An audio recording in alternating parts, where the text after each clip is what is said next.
қандай көкөністерге артықшылық берген дұрыс?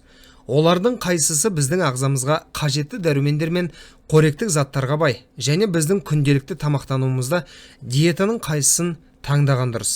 Әрине, таңдау әркімге жеке, бірақ бүгін біз роликті ежелгі заманнан бері белгілі болған құнды өсімдікке арнағымыз келеді. Сонымен бұл таңғажайық емдік өсімдік балдыркөк.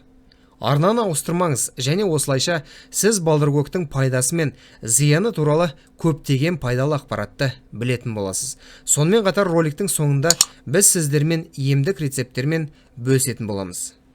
Балдыркөктің қысқаша тарихы. Балдыркөк немесе сельдерей, сәбіз және ақжелкенмен бірге шатырлы өсімдіктер тұқымдасының мүшесі болып табылады.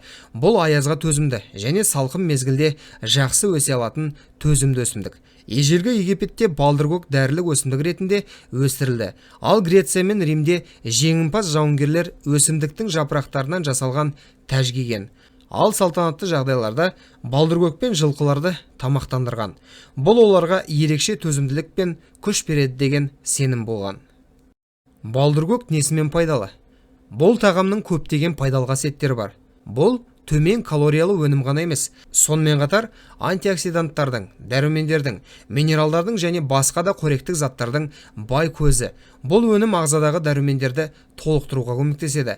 Тістер мен сүйектердің денсаулығы үшін өте қажет. 100 грамм балдыркөктің өзі күнделікті нормамен қамтамасыз ете алады. Сонымен қатар балдыркөк өте төмен гликемиялық индекске ие. Яғни оны қант диабетімен ауыратын адамдарға және көмірсутегісі аз диетаны қатаң ұстанатындарға жеуге болады. Егер сіз балдыркөк шырынын үнемі тамақтанар алдында ішсеңіз, бұл сізге артық салмақтан арылуға көмектесе алады. Сондай-ақ талшықтың арқасында метаболизм жақсарады және ішек токсиндер мен зиянды заттарды кетіреді.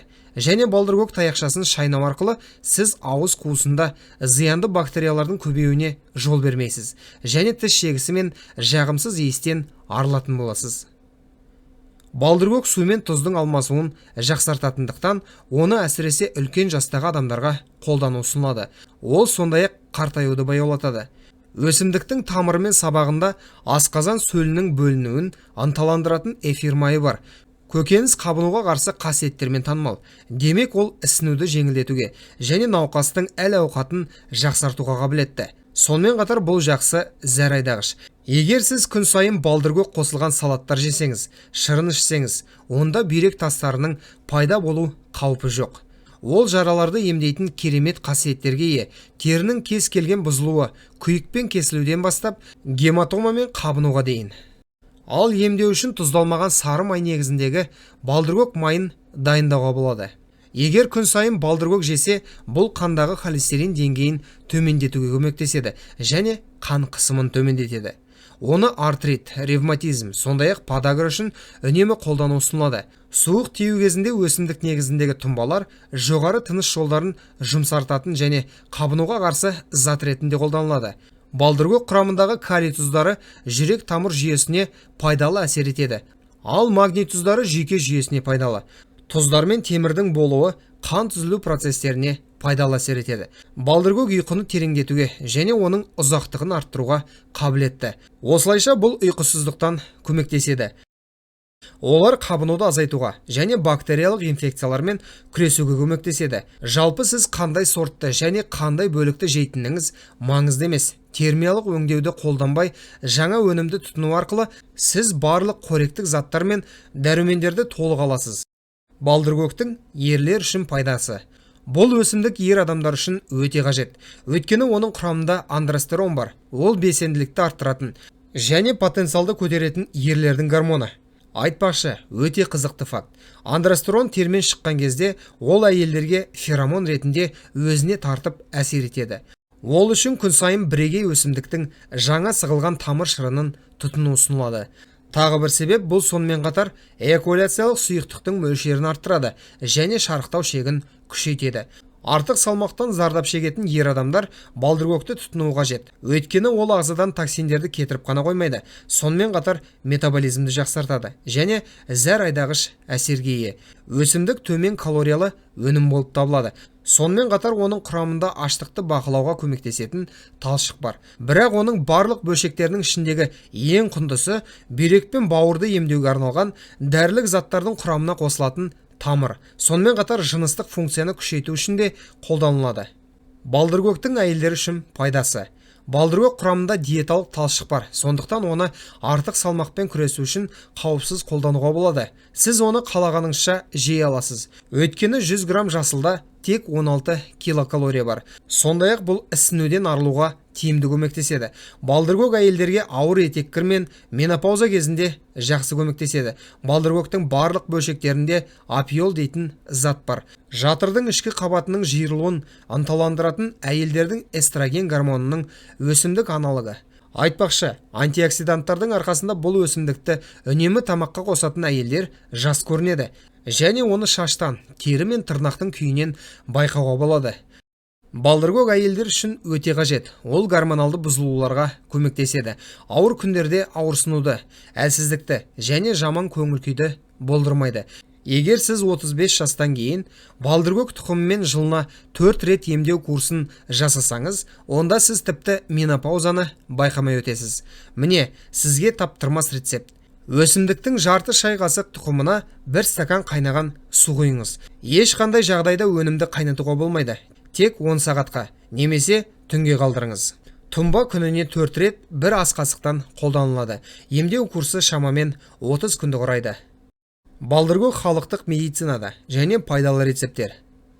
Халықтық медицинада дәрілік мақсатта өсімдіктің жаңа сығылған тамыр шырыны, сондай-ақ тұнбалар, шөптер, тұқымдар мен тамыр дақылдарының қайнатпалары кеңінен қолданылады.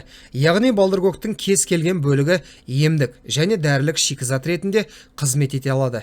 Келесі рецепттер сіз үшін өте пайдалы болады деп үміттенеміз. Бірінші, ревматизм мен подаграға арналған тұнба. 2 стакан қайнаған суға 1 ас қасық жаңа балдыркөк тамырын құйыңыз. 4 сағат ұстаңыз, содан кейін сүзіңіз. Тамақтанудан 30 минут бұрын күніне 3-4 рет 1 ас қасықтан ішіп отырыңыз.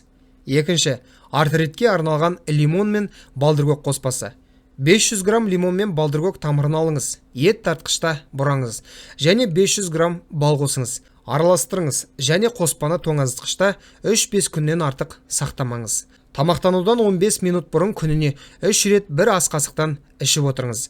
Қоспа аяқталғанша үзіліссіз ішіңіз. Содан кейін 2 апта үзіліс жасап, курсты тағы 1 рет қайталаңыз. Үшінші, қант диабетін емдеуге арналған қайнатпа. 15-20 грамм ұсақталған тамырлар немесе балдыркөк шөптеріне 200 мл су құйып, төмен отқа қойып 15 минут шөп немесе 30 минут тамырды қайнатыңыз. Сорпаны салқындатыңыз, ағызыңыз және күніне 3-4 рет 2-3 ас қасықтан ішіп отырыңыз. Төртінші, невроздан тұнба. Өсімдіктің тамырын ет татқыштан өткізіңіз. Алынған шикізатқа 1 литр қайнаған су құйыңыз. 8 сағатқа қалдырыңыз, содан кейін ағызыңыз. Күніне 3-4 рет 1-2 ас қасықтан пайдаланып отырыңыз.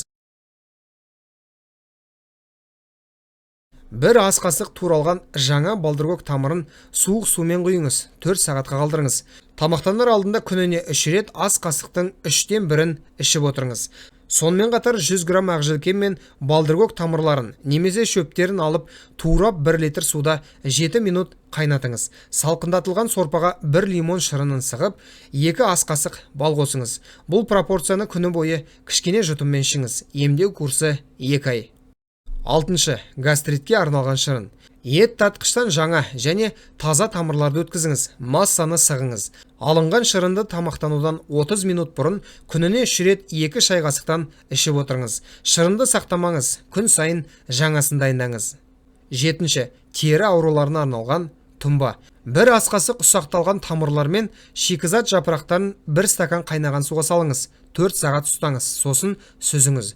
Бұл жағдайда терінің зақымдалған жерлерін тұнбамен жуу ұсынылады. 8-ші, балдыркөк шырыны. Ауырсынуды басатын өнім ретінде өсімдіктің жаңа сығылған тамыр шырынын күніне 3-5 рет 2 шай қасықтан тамақтанар алдында ішіп отырыңыз. Мұндай өнім қуық асты безінің қабыну кезінде ауырсынуды жеңілдетеді. 9. Суық тию мен тамақ ауруына арналған шай.